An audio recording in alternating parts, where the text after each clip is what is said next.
রিয়েম তার upcoming mid range smartphone Realme 12X5G লঞ্চের তারিখ ঘোষণা করেছে। কোম্পানি ভারতে তার নতুন ডিভাইস আনতে চলেছে। বলে দি যে রিয়েলমি 12X5G ফোনটি চীনে 21শে মার্চ লঞ্চ করা হয়েছে। ভারতের বাজারে আগামী মাসে এন্ট্রি নেবে রিয়েলমি 12X5G স্মার্টফোন। ডিভাইসটি 2রা এপ্রিল লঞ্চ করা হবে।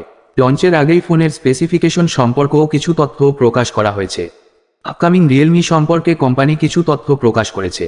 কোম্পানির অফিসিয়াল ওয়েবসাইটে দেওয়া তথ্য অনুযায়ী ফোনটি হবে ভারতের প্রথম 45 ওয়াট চার্জিং 5G স্মার্টফোন। ফোনে 5000 mAh ব্যাটারি অফার করা হবে। রিয়েলমির নতুন ফোন D6100+ কুলিং সিস্টেমের সাথে আনা হচ্ছে।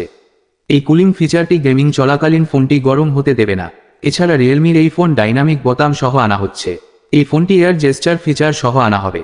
অবশ্যই শেয়ার করবেন এবং অন্যকেও জানতে সাহায্য করবেন আশা করি। আর হ্যাঁ, আমার চ্যানেলে সাবস্ক্রাইব তো must. Signing out, Sourav Hossain from technical Sourav YouTube channel. ধন্যবাদ।